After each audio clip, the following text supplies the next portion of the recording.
Kita meneruskan kajian yang paling penting dalam ulumul Quran termasuk adalah al-ibratu bi umumil lafzi la bi khususis sabab. Itu terkenal sekali. Jadi Nabi karena seorang manusia, apapun hebatnya Nabi ini seorang manusia, tentu kalau ngandani cara Jawa atau menghitobi pasti ngendikan sama yang di depannya. Tapi bukan berarti hukum ini khusus pada yang di depannya tapi menjadi umum.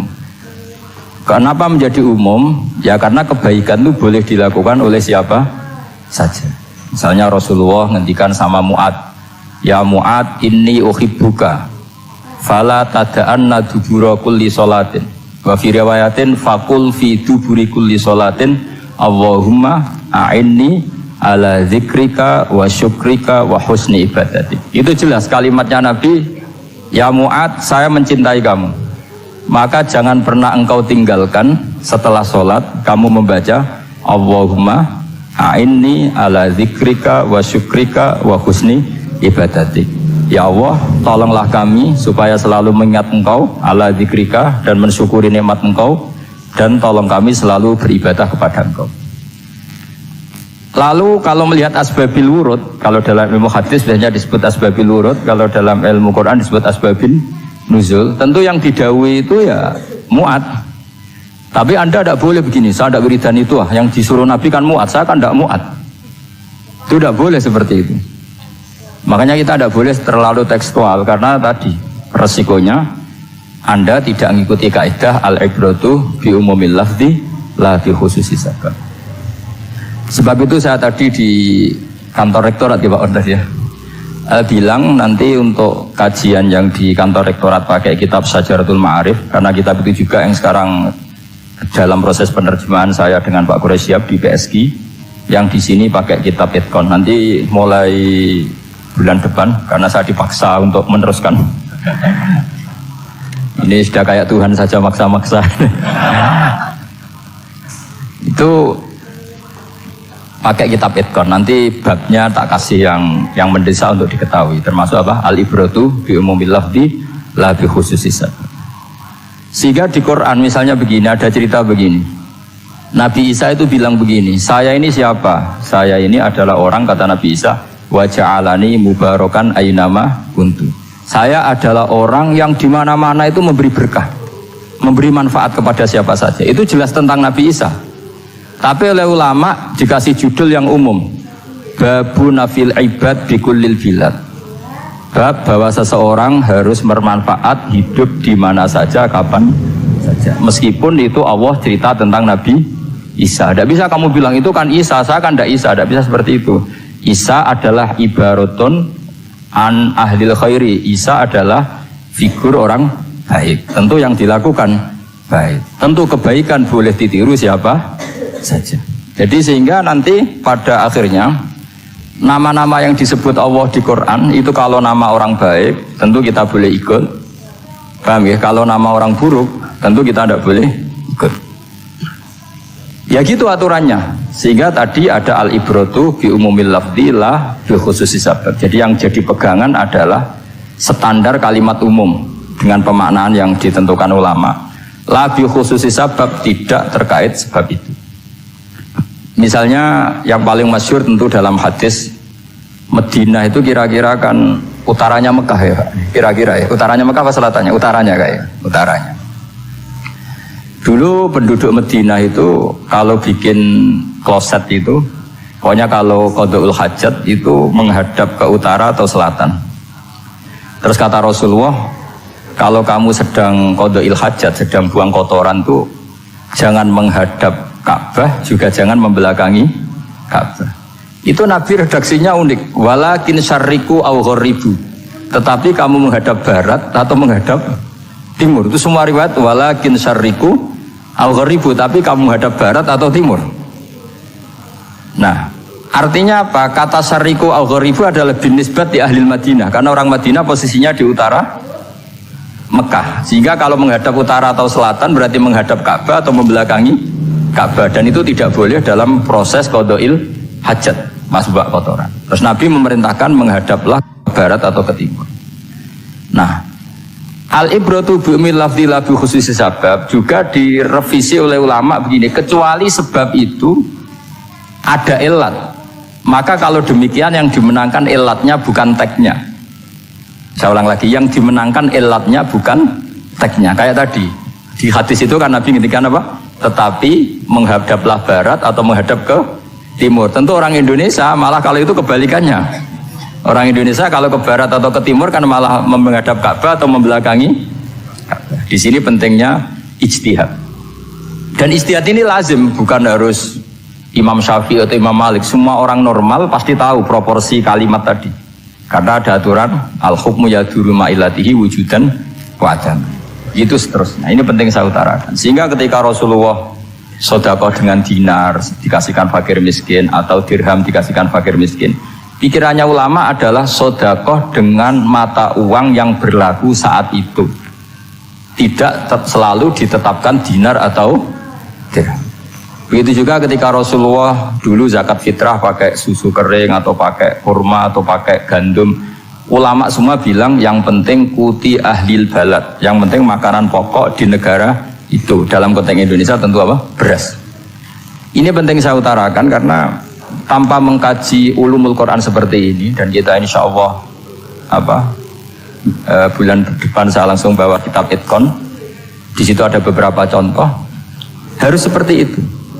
Karena kalau tidak terikat sebab, itu nanti takutnya ayat umum menjadi liar. Misalnya begini, pernah ada aliran sesat dulu. Kebetulan di Jogja itu saya lihat di TV. Entah salah kiainya, entah salah dosennya, entah salah siapa. Atau salah orangnya agak stres, tidak tahu saya.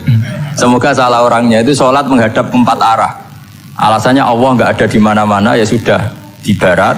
Rakaat kedua ke utara, rakaat ketiga ke timur, rakaat keempat ke selatan. Ya, itu uniknya itu ngawurnya lah, bukan uniknya. Ngawurnya itu dalil fa'ina matuwallu fasamma wajhuwa. Kamu hadap kemana saja di sana dari itu Allah. Sehingga semua ulama ketika bikin kaidah al-ibratu bil lafzi la bi khususi sabab selalu menyertakan kecuali khusus sabab ini ada illatul hukmi. Maka itu enggak jadi. Kayak ayat tadi, kalau kamu pakai umumnya lafaz itu kan boleh sholat menghadap mana saja. Nah makanya Imam Syafi'i ketika ditanya, lalu ayat ini proporsinya gimana? Kata beliau, fis safar, orang yang sedang di pesawat mau sholat, tentu masuknya fasamma wajwa. Jadi dalam kondisi bepergian yang kita ingin sholat, maka pakainya ayat seperti itu. Tapi kalau kondisi nomor, fawal liwajaka syatral masjidil haram. Jadi makanya ini penting ngaji ulumul Quran. Kita tidak bisa hanya megang terjemah atau megang apa, kemudian kita fatwa atas nama Quran dan hadis. Sehingga dulu syaratnya memang ketat, harus hafal Quran, hafal hadis, menguasai usul fikih, menguasai macam-macam. Karena tanpa itu memang tidak bisa. Sampai Ibnu Abbas ngendikan, kamu jangan pernah fatwa pakai Quran. Fa inna lahu wujuhan katsirah, karena Quran punya sisi yang banyak. Walakin hajuhum bisunnah, kalau kamu adu hujjah pakailah sunnah Rasulullah SAW, karena di situ penjelasan Quran. Misalnya tadi Rasulullah ketika kondisi normal pasti sholat menghadap Ka'bah. Jadi kalau bepergian nanti unta, kata riwayat-riwayat, ainama tawajjahat bihi rokhilatuh, kemana saja posisi unta menghadap. Ada ulama yang berpendapat itu khusus sholat sunat. Kalau sholat fardu dalam kondisi ada punya mobil harus berhenti. Ini mazhab Syafi'i. Jika misalnya saya, Pak Harsoyo, Pak On bawa kijang mobilnya sendiri, kalau sholat fardu jangan mentang-mentang pakai kendaraan terus menghadap sekenanya. Kalau mau ke Banyuwangi berarti menghadap ke timur, itu yang boleh hanya sholat sunat. Kalau sholat fardu harus berhenti, karena kijang ini dalam kendali Anda. Kecuali dalam surah yang kendaraannya tidak dalam kendali Anda. Misalnya kita naik pesawat, jadi harus dibedakan. Jangan mentang-mentang Nabi sholat di onta kemana saja menghadap, tapi konteksnya kan onta ini, cara berpikir onta ini dalam kendali Nabi. Tapi kalau pesawat kan tidak. Jelas ya? Jadi makanya ini pentingnya proporsional. Jadi kalau kita naik kijang misalnya mau ke Banyuwangi, kalau waktu duhur ingin sholat ya harus berhenti. Karena yang ainama tawajjahat bihi rokhilatuh, kemana saja kendaraan membawa kita, itu dalam konteks sholat apa? Sunnah. Jadi ini pentingnya ulama. Ini yang dikatakan al-ulama warasatul anbiya. Karena sanad ini musalsal, terurut sampai Rasulullah SAW. Terus ada lagi ayat umum yang akhirnya jadi judul umum. Misalnya begini. Kita tahu cerita Nabi Khidir, di antara ceritanya ada satu kampung itu pelit. Makanya orang pelit itu wajib didendami. Karena Nabi pun itu baik-baiknya orang. Kalau sama orang pelit tetap dendam. Karena buruk-buruknya orang itu orang pelit. Tahu kan alamatnya orang pelit? Qoribun minan nar, ya dekat-dekat neraka itu kata-kata. Kalau al-bakhil qoribun minan nar, baidun minal jannah. Jadi kalau sama tanya alamatnya ya dekat-dekat neraka. Singkat cerita, Nabi Musa dan Nabi Khidir itu kecapean sekali masuk satu kampung. Karena saking kecapean, lapar, minta kampung itu menyediakan makanan. Istatama itu mereka minta makan, saking laparnya, saking karena di perjalanan yang melelahkan. Istatama ahla fa'abau ayyudayyifuhuma. Tapi kampung situ kampung pelit. Jika semuanya tidak mau yang ngasih apa? Makan. Tapi pas mau keluar dari kampung, ada tembok, ada kayak prasasti itu, yang mau roboh. Yang mau apa? Roboh. Terus sama Nabi Khidir, tembok yang mau roboh ini ditata jadi baik lagi. Nabi Musa kata Nabi Musa, kok kurang pegawaian mau medit, pagri urusi. Jadi makanya dendam sama orang meditnya agak sunat. Karena Nabi Musa juga marah sama Nabi Khidir, orang kayak kampung kayak begitu pelit kok temboknya apa rusak kamu benahin gitu. Terus Nabi Khidir menjawab, wa amal jidaru fakana lulamaini yatimaini fil madinati wa kana tahtahu kanzul lahuma wa kana abuhuma sholihah. Begini loh, tembok ini adalah penyimpan harta untuk anak yatim. Bapaknya dulu itu soleh. Artinya terus dibabkan oleh ulama, babu ikrami sibyanil mu'minin, bab kita memuliakan anak-anak orang soleh. Sehingga dalam adat kita menghormati Habib, menghormati Gus, menghormati anak pahlawan, menghormati orang-orang yang dulu berjuang kepada untuk Indonesia. Karena di antara yang dipertimbangkan Nabi Khidir adalah wakana abuhuma sholihah. Tentu kita menghormati putra-putri yang dulu mendirikan UII, macam-macam. Ya tentu proporsional, tapi tetap saja dapat poin dulu atas nama putra pahlawan, putra orang-orang soleh. Karena Nabi Khidir ketika mempertimbangkan itu, alasannya wakana abuhuma sholihah. Faroda rabbuka yablughu ashuddahuma wastakhrijakan zahuma. Tentu Allah ingin kalau tembok ini roboh, kemudian kelihatan khazanahnya atau tabungannya, nanti dipakai orang-orang zalim. Kalau dipakai orang zalim, maka yang berhak tidak mendapatkan. Sama, negara ini itu dimerdekakan oleh para pahlawan supaya dikelola secara kesolehan, supaya dikelola secara orang baik. Maka orang soleh semua harus ikut kompetisi dengan tanda kutip merebut negara. Karena apa? Tapi tentu tidak perlu chaos, tidak perlu anarkis, karena tentu kemerdekaan ini dibela-belain supaya kita jadi baldatun thayyibatu wa rabbun ghafur. Sama, pertimbangannya Nabi Khidir, kalau ini kebongkar tersibak, pasti diambil orang-orang zalim. Dan akhirnya yang yatim tadi tidak dapat. Akhirnya dibabkan lagi di bab tertentu, bab menjaga harta supaya tidak dikuasai orang zalim. Jadi akhirnya menjadi sekian varian ilmu. Pertama, varian ilmu bab menghormati anak orang soleh. Terus bab supaya harta ini tidak dikuasai orang zalim, dan seterusnya. Nah, saya harapkan nanti dengan ulumil Quran kitab Itqan itu nanti aturan-aturan seperti itu tertanam pada Anda. Sehingga sebetulnya ulama fikih yang ngarang kitab sampai satu boto-boto itu sebetulnya ya normal-normal saja. Kalau sampean sudah mengkaji ilmu yang kayak saya kaji, itu normal-normal saja. Misalnya begini, saya beri contoh ya. Orang munafik itu disifati Allah gimana? Wa idza qamu ilas sholati qamu kusala. Orang-orang munafik adalah orang ketika mau sholat itu bermalas-malasan. Terus kitab Fathul Mu'in atau Fathul Wahab atau kitab semua kitab fikih bikin judul gini. Saya masih ingat takbirnya. Wa yusannu nasyatun di sholatin. Disunatkan kalau sholat itu ketok gumrigah, ketok semangat. Fa inna Allaha ta'ala dzamma tarikihi, karena Allah mengkritik atau menyalahkan orang yang kalau sholat itu tidak nasyat, tidak gumrigah, tidak semangat. Mergo seperti itu adalah fi'lul munafikin, perilakunya orang munafik. Terus ditulis wa idza qamu ila sholati qamu kusala. Artinya di situ Allah mengkritik orang munafik. Kenapa? Karena kalau sholat malas-malesan. Anda ingin bersifat kayak orang munafik apa bersifat kayak Rasulullah? Tentu ingin seperti Rasulullah. Kalau ingin seperti Rasulullah ya wasari'u ila maghfiratim mir rabbikum. Kalau ada kebaikan harus cepat-cepat, harus disegerakan. Nah, sehingga nanti babnya ya sudah tidak tentang orang munafik. Babnya begini, Babul musara'ah ilal khairat wa tarkil kasli. Bab bergesa-gesa atau bergegas dalam kebaikan dan meninggalkan malas. Jadi tidak lagi tentang sholat tapi tentang kebaikan apa saja. Jadi kalau kamu punya hutang bisa nyaur jam 7, nyaur jam 9 pasti disalahkan Allah. Karena bisa saja dalam 2 jam ini kita mati. Paham ya? Begitu juga kalau kita sholat bisa awal waktu, kenapa tidak awal waktu? Meskipun akhir waktu ya dibolehkan. Itu ya tadi babnya ya tentang wa idza qaum, orang munafik itu ya seperti itu. Akhirnya apa? Ayat ini turun tentang orang munafik tapi pemaknaannya umum. Ini disaksikan apa? Orang-orang tua kita ini ada Pak Ersoya, ada Pak On. Pemahaman ini harus dikawal dan ini tradisi ulama. Saya pastikan di pondok-pondok atau di Al-Azhar di mana saja, itqan itu dipakai disertasi doktor. Jadi kalau betul nanti kita mengkaji itu sudah doktor semua, doktor tafsir semua. Dadaan maksudnya. Memang itu mau tidak mau dan itu mudah sekali. Saya ulang lagi itu mudah sekali. Kenapa kata Imam Syafi'i fa innal uqula mutarratun ila qabril haqqi, karena akal itu dipaksa untuk menerima kebenaran. Ciri utama kebenaran kata Rasulullah matma'an nabi qabr. Jadi menerima itu pasti clear. Makanya disebut kebenaran itu ma'ruf, mudah dikenali. Sesuatu yang salah bahasa Arabnya itu mungkar, angkarohul aklu. Akal itu tidak nyaman. Makanya disebut apa? Munkar, sesuatu yang diingkari. Akal itu asing. Ya asing tuh misalnya sepeda motor ini milik siapa? Milik Zaid. Terus sudah saya pakai, tidak usah pamit. Akal pasti ini kok aneh, kok nggak milik orang kok nggak pamit.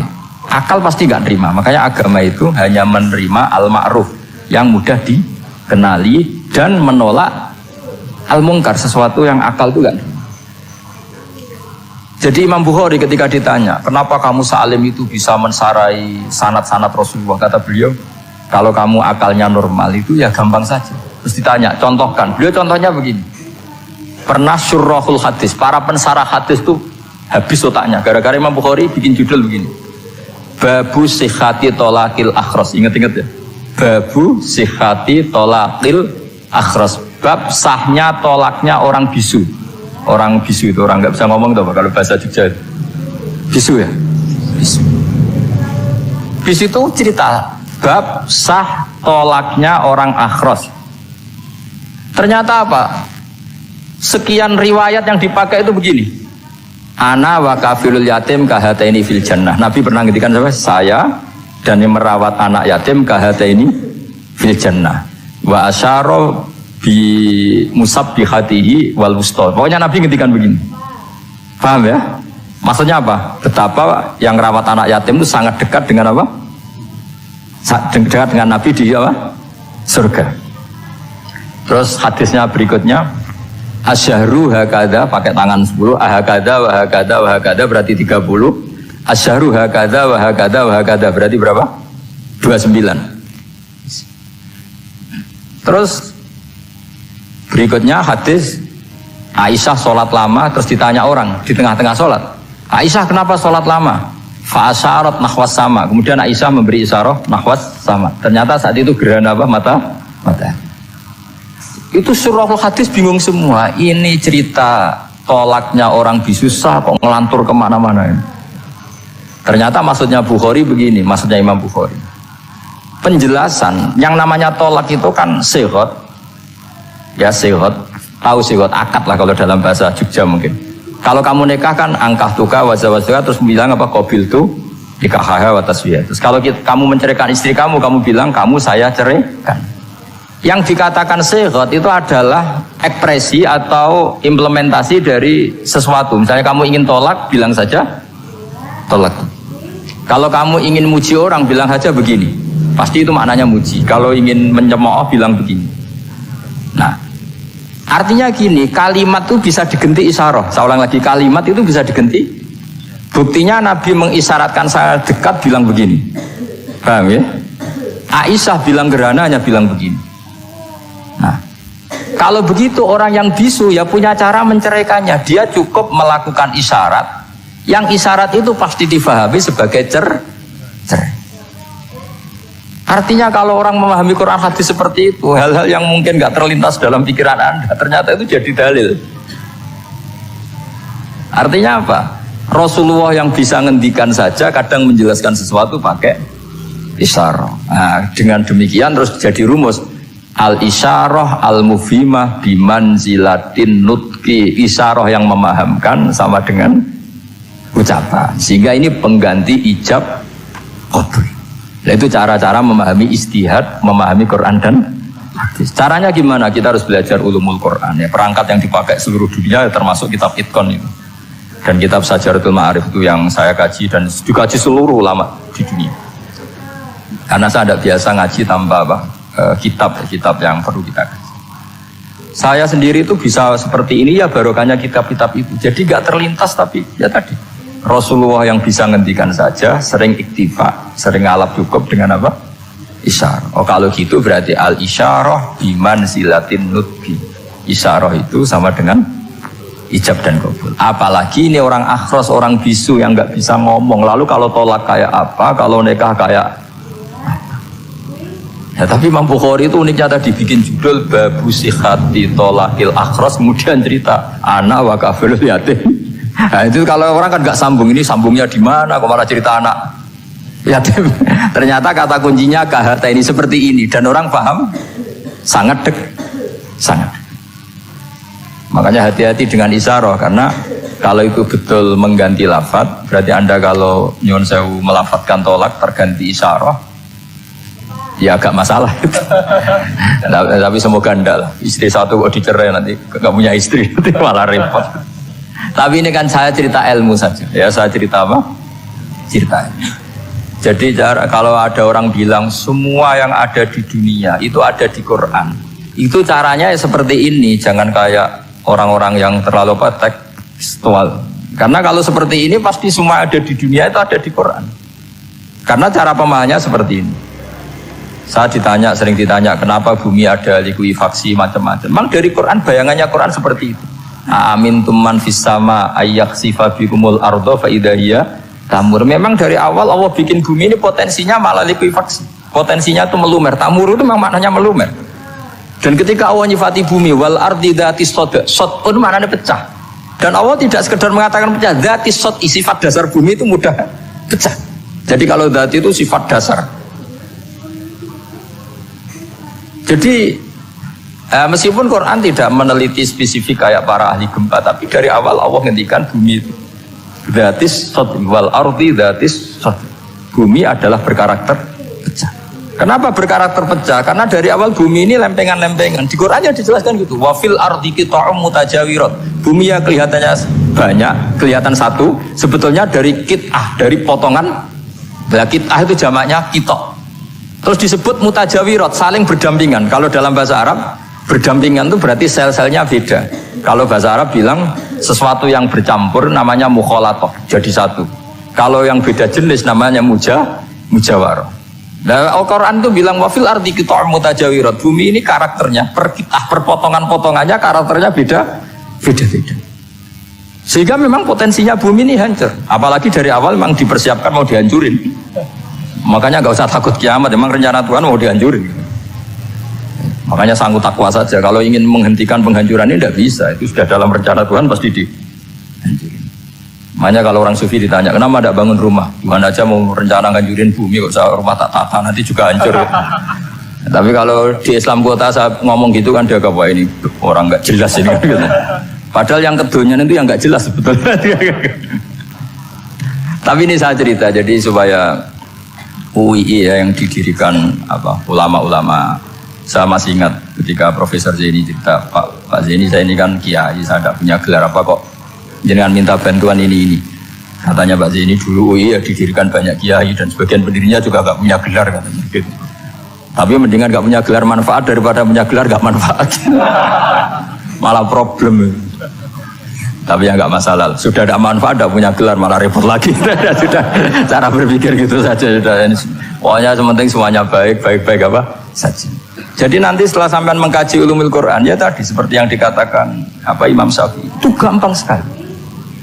Kenapa gampang? Karena fa'innal uqula muttarratun ila qabulil haq. Akal ini pasti dipaksa untuk menerima kebenaran. Kayak saya berkali-kali ditanya sama seorang kiai, kenapa sih Gus masalah la ilaha illallah kok sampai Nabi ngendikan wa in zana wa in saraka. Siapapun yang melafadzkan la ilaha illallah Muhammadur Rasulullah itu suatu saat pasti masuk surga. Meskipun dia pernah zina, pernah maling. Itu jelas teks hadis di Bukhari, di Muslim, wa in zana wa in sarqa. Meskipun zina dan ini bukan berarti Nabi melegalkan perzinahan, enggak, ma'adzallah, enggak akan terjadi. Nabi melegalkan perzinahan. Tapi Nabi ingin ngendikan begini, absolutisme kebenaran itu tidak terganggu oleh kesolehan dan kefasikan. Karena kebenaran absolut siapapun akan ngomong seperti itu. Saya berkali-kali nyontohkan, Rektor Al-Azhar akan bilang 1 tambah 1, 2. Lonte ya bilang 2, koruptor ya bilang 2, KPK ya bilang 2, 01 ya bilang 2, 02 ya bilang 2. Karena absolutisme kebenaran. Dan Nabi itu ingin mengatakan bahwa Allah Tuhan ini kebenaran sejati, sehingga siapapun yang melafadzkan sah. Sehingga orang yang kafir 70 tahun sekali melafadzkan syahadat sah, tidak usah begini, Pak kafir, soleh dulu ya beberapa tahun gitu, baru Anda sah melafadzkan kalimat la ilaha. Tidak ada seperti itu. Semua ulama ijma, orang kafir 70 tahun melafadzkan la ilaha illallah sekali langsung menjadi muslim. Kenapa sah? Kebenaran absolut tidak bersyarat kesolehan maupun kefasikan. Ya kata tadi, orang bilang 1 tambah 1 harus profesor apa anak TK boleh? Jangan mentang-mentang profesor, doktor, rektor, UGM, atau UI. Tadi anak kecil bilang berapa? 1 tambah 1, 2. Sudah, aku tak bilang 4. Tidak bisa. Kebenaran absolut itu orang akan sepak. Nah, Quran itu termasuk kebenarannya absolut.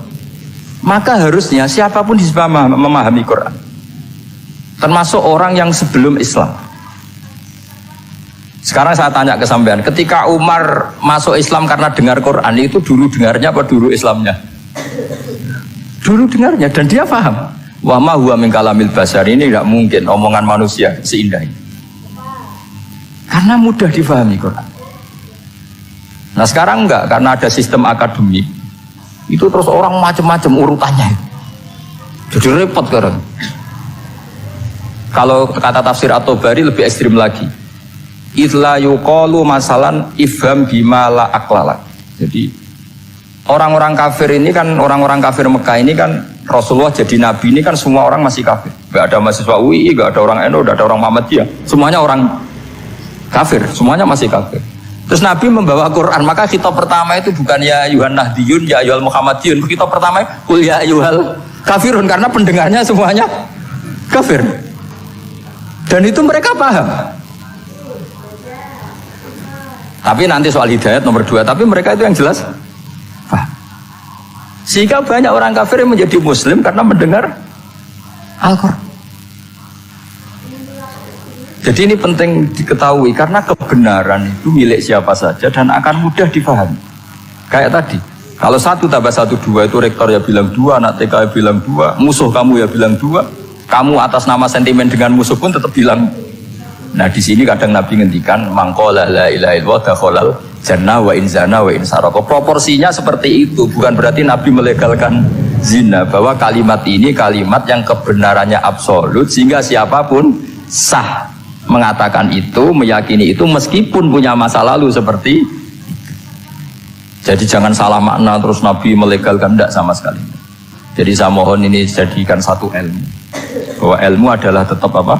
Ilmu. Sehingga ada ayat qulil ladzina kafaru iyantahu yughfar lahum ma qad salam. Katakan kepada orang-orang kafir, sekali menghentikan kekafirannya yughfar lahum ma qad salam, maka kekafiran di masa lalu dianggap hilang dan dia hanya dengan status yang sekarang, yaitu seorang mukmin.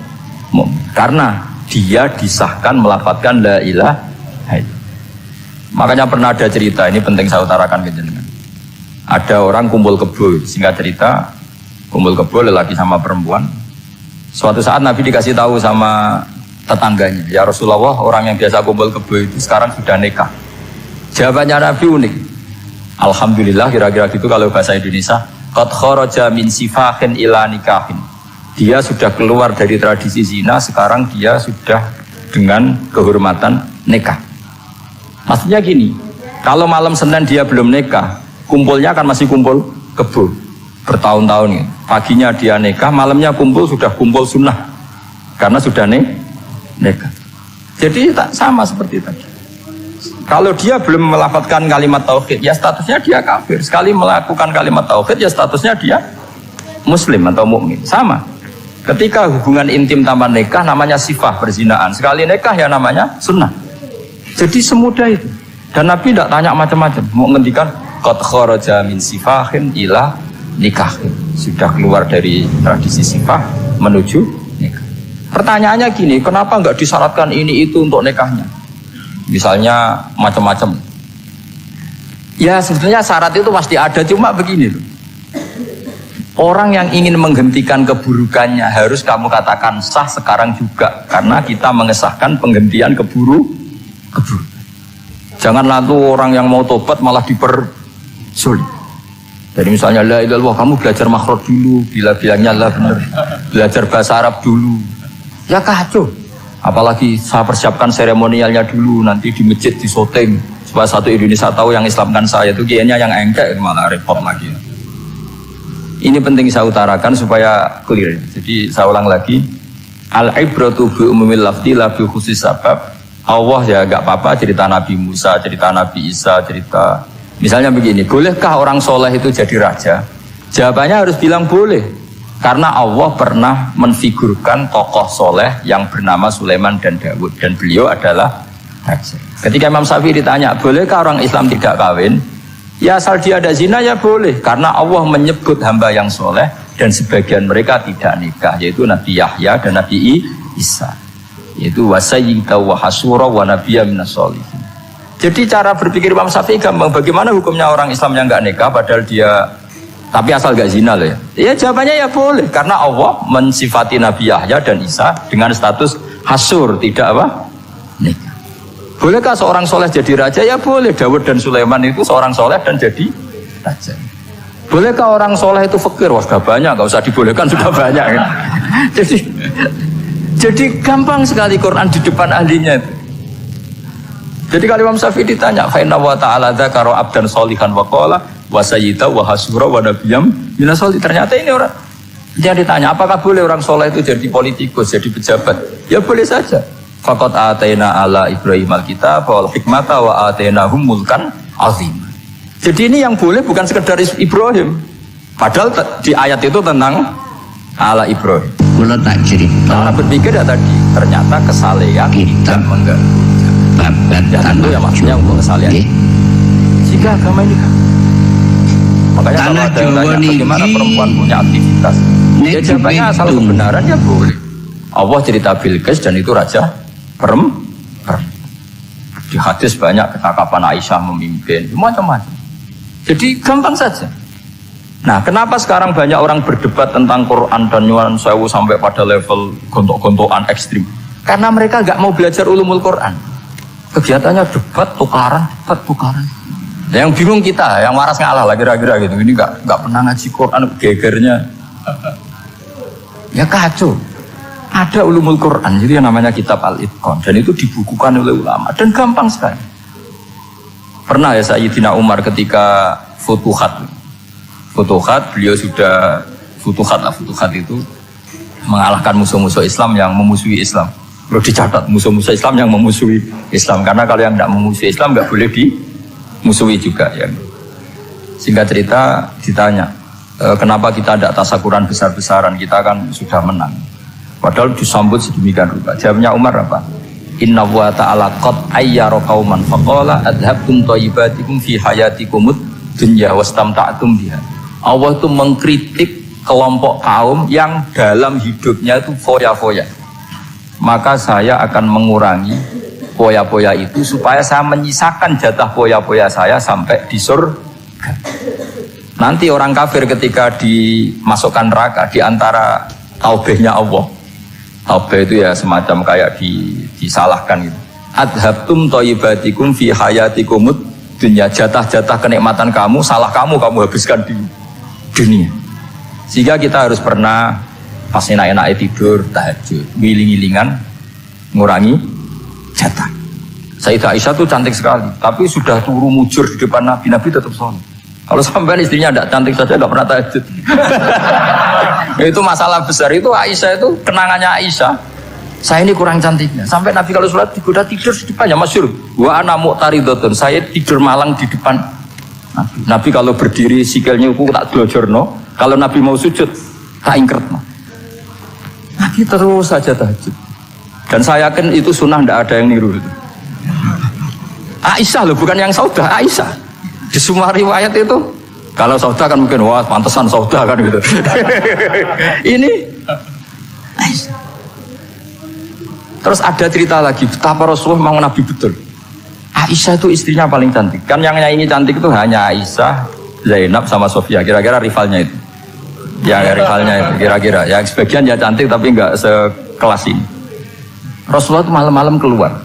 Terus pikiran Aisyah pasti ke sebagian rival saya. Doroh itu maru apa coba. Dibuntuti sama Aisyah. Nabi nggak tahu kalau dibuntuti Aisyah. Ini hadis riwayat doa masuk kuburan. Maka jadi hadis itu ya unik. Kalau nggak di tangan ulama itu jadi kacau. Babu doa li ahlil kubur. Bab mendoakan ahli kubur itu babnya itu tentang cemburu. Walhasil karena Nabi keluar, wah ini mesti itu nggak bener ini. Paling ke Sofia atau ke ya pokoknya Zainab, pokoknya yang cantik-cantik.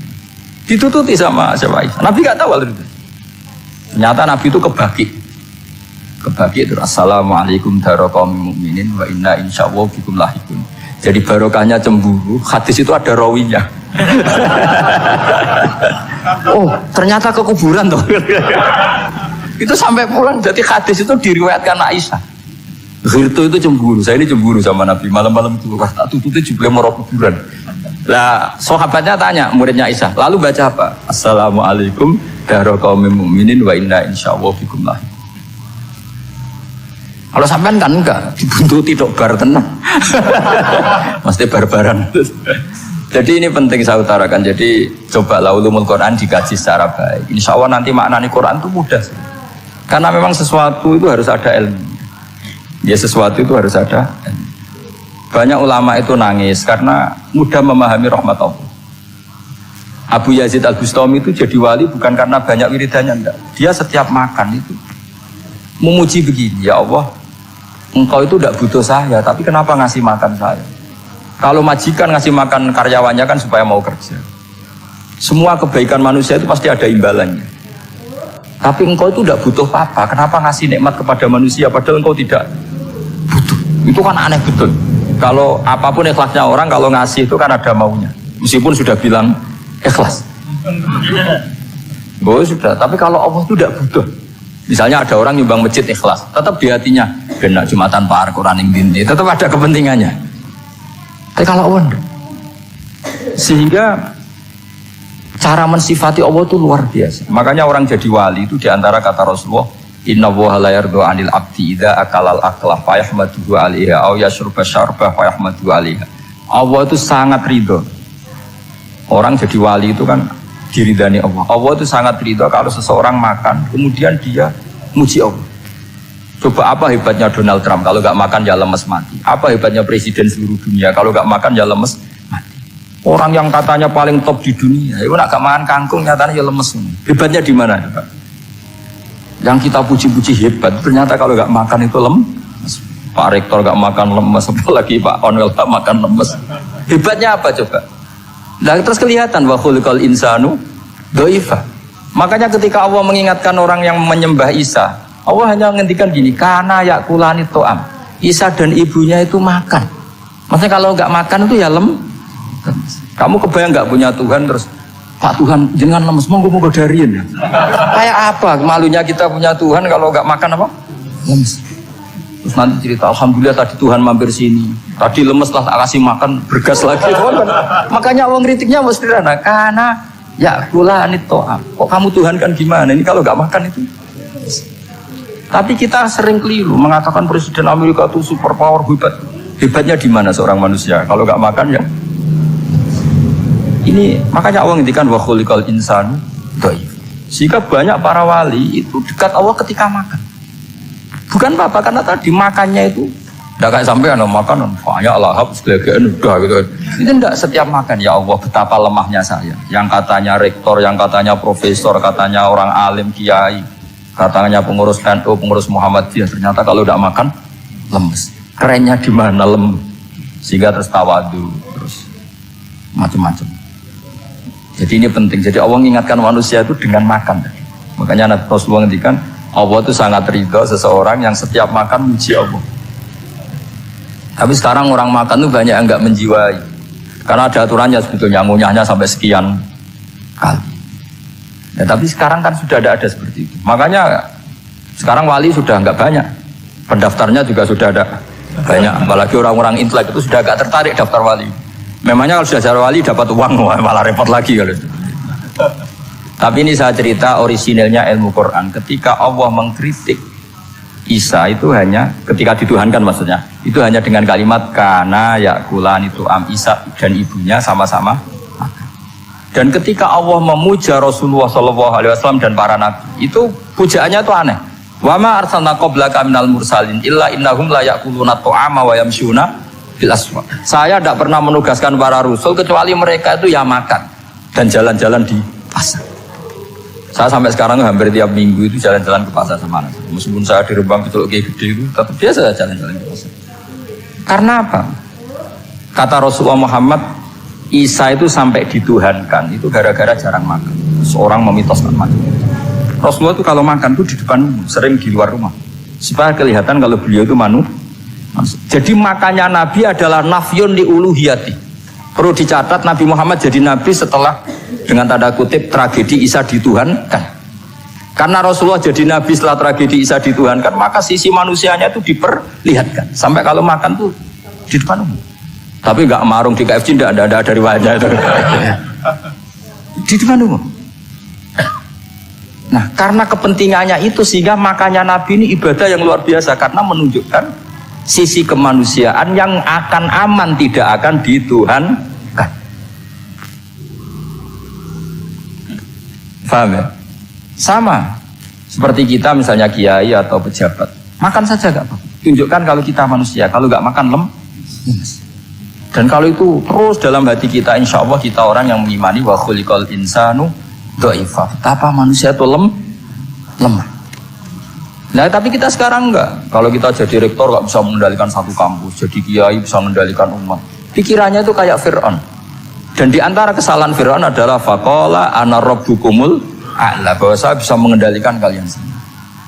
Maka dalam ilmu tasawuf yang pertama harus dihilangkan adalah sifat ananinya, bahwa karena saya. Tapi kalau orang mau jadi wali atau orang dekat Allah, kenapa saya sering menyebut kata wali? Sebenarnya khazanah wali itu ada di Quran. Ala inna awliya Allahi la khaufun alaihim wa lahum yahzan. Cuma orang kota senangnya bakas intelektual.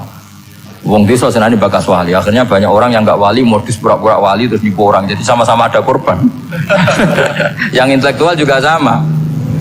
Seakan-akan lebih intelek dibanding wali ini. Makanya saya supaya bahasa intelektual ya ada di Quran, maksudnya terjemahannya ada, bahasa wali juga apa?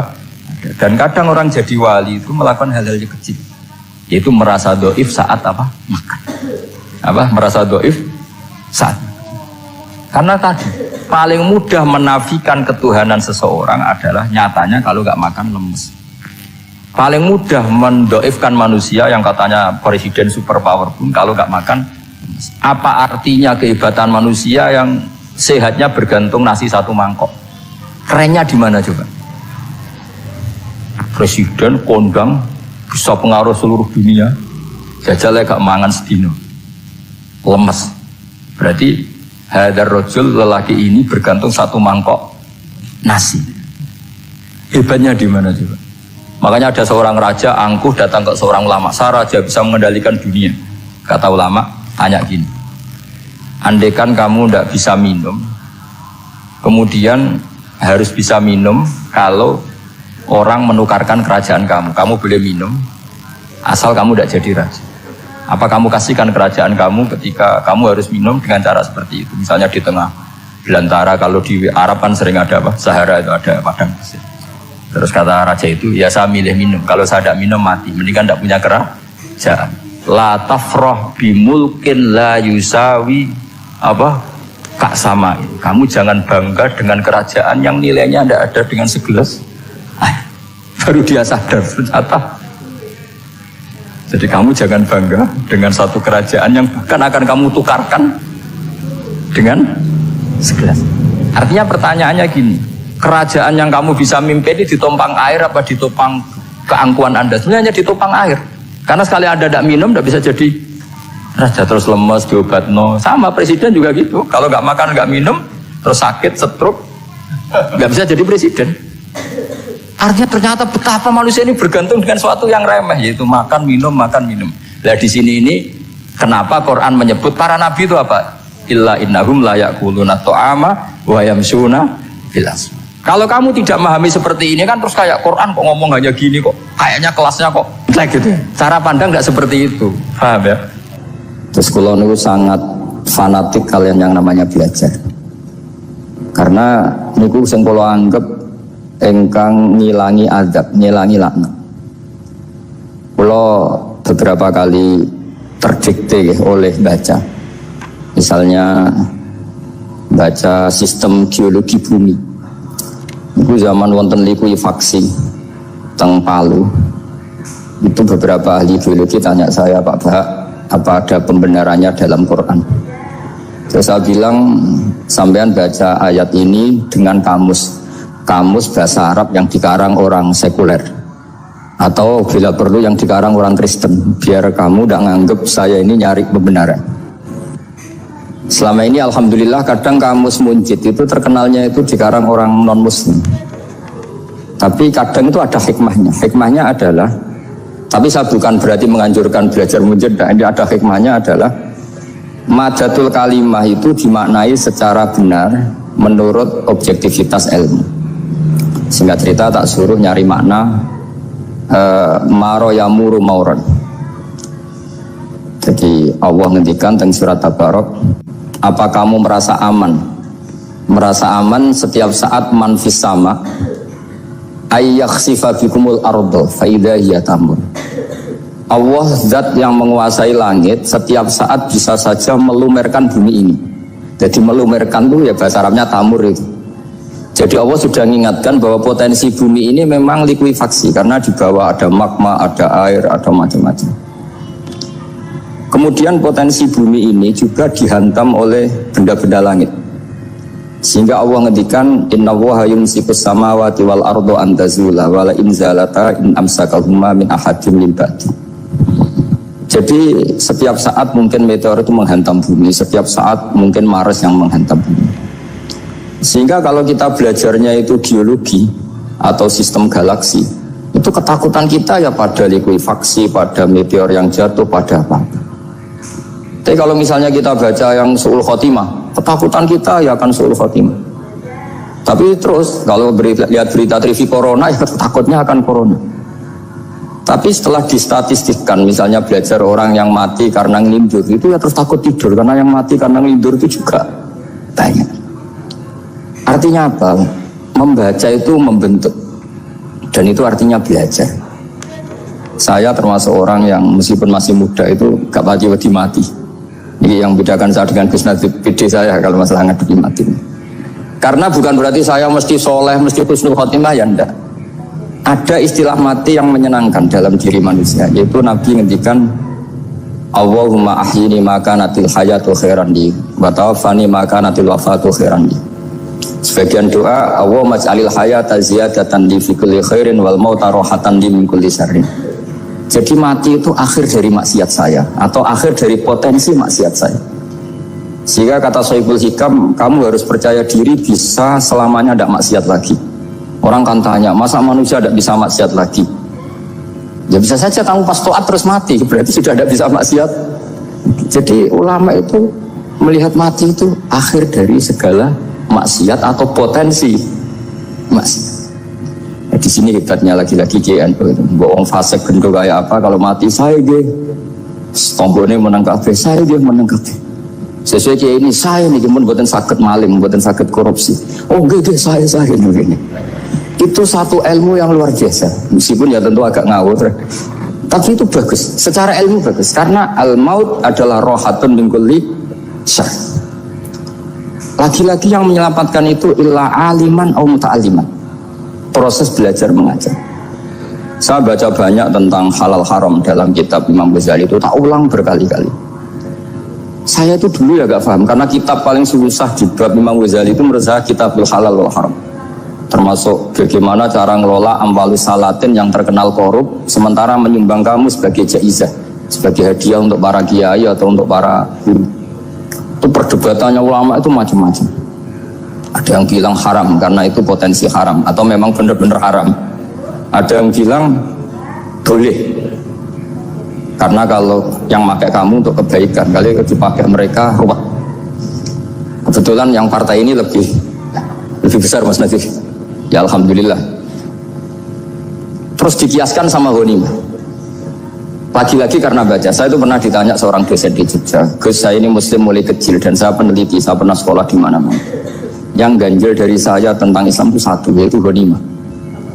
Kok kayak Islam tuh rampok gitu ya, perang sudah orang kafir tuh kalah, hartanya diambil gini-gini. Ya ghanimah.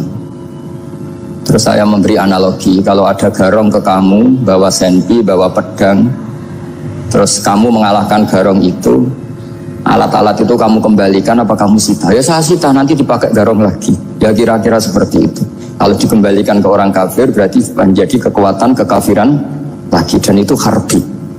Dia baru nerima. Lagi-lagi ini barokahnya baca. Makanya saya diminta sama sini, ya saya tentu faktor hormat karena bapak saya memang dulu ngaji sama Badullah. Mbah saya itu terkenal wali, yang bapaknya bapak. Itu kalau kesini Fatih Badullah pun satu. Nur disitu mondok gini itu nggak popo.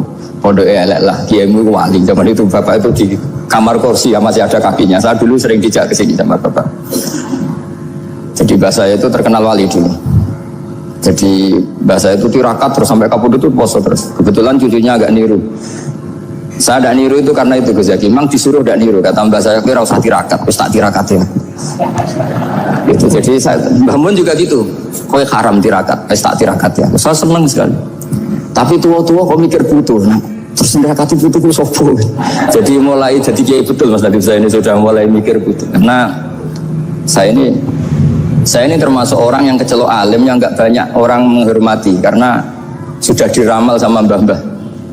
Di dulu mbah saya Mbah Nur Sam itu kakak saya itu SMP SMA, kakak saya yang kedua juga SMP SMA. Mbah saya itu Mbah Nur Sam itu yang nganterkan bapak ketika mondok sini, yang ikrar karo Badullah wali Mbah Nur Sam, ahli tirakat, ahli puasa. Itu bilang, Nur anak sing iki aja pondok, aja sekolahno. Sumben sing ngalim ku anak sing iki.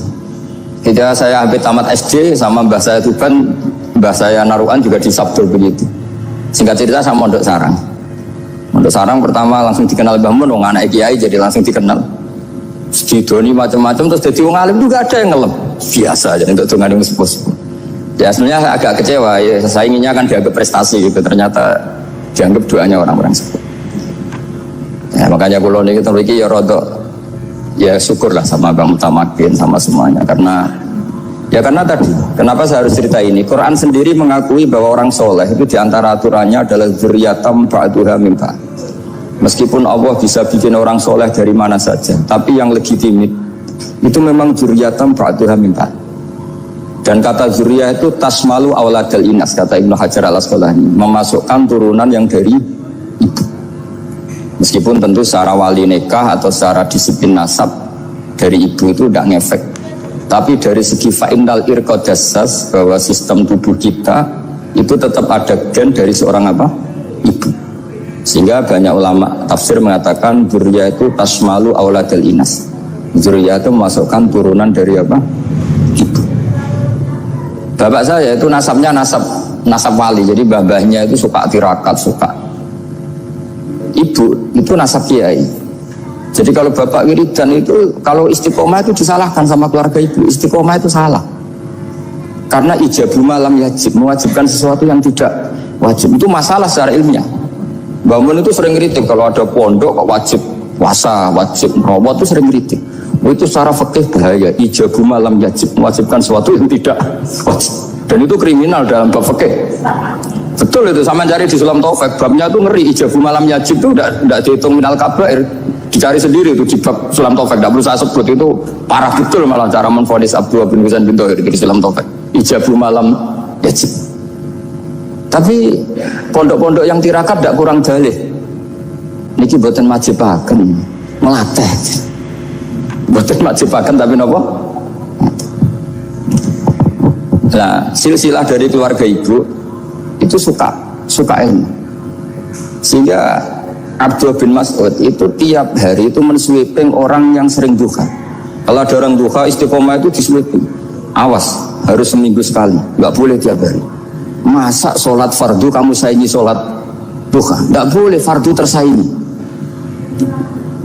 Itu Abdul masyhur, sampean cari di Al-Hunjah ini. Sayyidah Aisyah kalau ada orang duha tiap hari dimarahin. Dan itu secara konstitusi ilmu benar karena Nabi Qiyamul Lail Ramadan itu hanya 4 hari yang depan, lainnya itu enggak. Khasyata ayyufradu alaihim, kalau dalam sahih takut dianggap fardu. Akhirnya istiqomah itu masalah di keluarga saya yang dari ibu. Nah kebetulan kita ini suka ada istiqomah, akhirnya ya seperti ini. Tapi ini ilmu harus kita bicarakan. Tapi yang istiqomah, Bapak itu pengagum Badullah. Bapak itu suka sama istiqomah karena punya guru dulu Ki Zubedi istiqomah, Badullah istiqomah. Tapi jangan kira Badullah itu hanya istiqomah. Saya punya sanad banyak, mungkin Gus Zaki lebih tahu. Sering saya diceritakan Bapak. Badullah itu anak ambek wong fase teman-teman itu rapati cocok. Senajan to majibno fase. Tak takok iki ngopo. Engko nek ke fase darane wong awam untuk ganjaran. Mergo macane Quran gak fase. Padahal untuk ganjaran mergo seneng Quran. Jadi, terus tak takoki Bapak, niku saged damel syarat mboten? Ya ora kena, pokoke ngono. Jadi gue ngekrori. Artinya beliau ndak ingin lah gara-gara kita terlalu pakem tajwid kemudian menganggap siapa saja baca Quran salah kemudian tidak dapat pahala. Bisa saja hamalahum ala ayaqraul Qur'ana apa mahabbatuhum wa iskuhum wa kadza wa kadza. Jadi akhirnya saya jadi tahu. Oke, secara makhraj salah, tapi iseknya benar, mahabbahnya benar, brontonya benar. Jadi sebetulnya Badullah itu punya sekian makalah tentang ilmu. Hikam juga gitu. Nur nak cah santri ngaji Ihya itu jauh oleh. Saya nak ngaji Hikam wajib. Maksudnya beliau entah kalau setelah itu Badullah itu melarang siapa saja santri ngaji Hikam itu dilarangnya ada kelas tertentu untuk boleh ngaji Hikam. Nah kenapa saya cerita ini? Karena saya masih ingat betul di antara wasiatnya Mbah Mun itu. Pirroh sebab apa Fatihah kok ihdinas siratal mustaqim, bukan siratoka tapi siratal ladzina an'amta alaihim. Dawe Mbah Mun fa innallaha ta'ala la ya'kul wa la yashrab wa la yanqih wa la kadza wa kadza. Allah itu tidak makan, tidak minum, tidak tidur. Sehingga kita tidak bisa niru Allah. Tapi yang memakan tidur itu manusia. Sehingga kalau ingin dekat Allah ya niru siratal ladzina, bukan siratoka. Kita cara tidur niru Kanjeng Nabi, niru ulama, cara makan, cara minum, niru Allah tidak bisa. Makanya bukan ihdinas siratal mustaqim siratoka tapi siratal ladzina an'amta. Maka dalam beragama itu butuh master, butuh panutan. Ya tentu Mbah Mun oleh ngendikan pakai lughat orang-orang kuno. Cara Mbah Mun pakai cantolan. Maka saya punya makalah banyak dari Bapak, dari Mbah Mun, dari Mbah Zubair, dari sampai saya itu hafal sanad sampai Rasulullah SAW. Karena yang bisa mengawal ilmu itu sanad. Termasuk saya di sini bawa kitab Ar-Risalah Al-Qushairiyah. Nanti saya baca beberapa panutan kita. Di sini ada Abdul Qasim Al-Junaidi, ada Abu Yazid Al-Bustami, ada banyak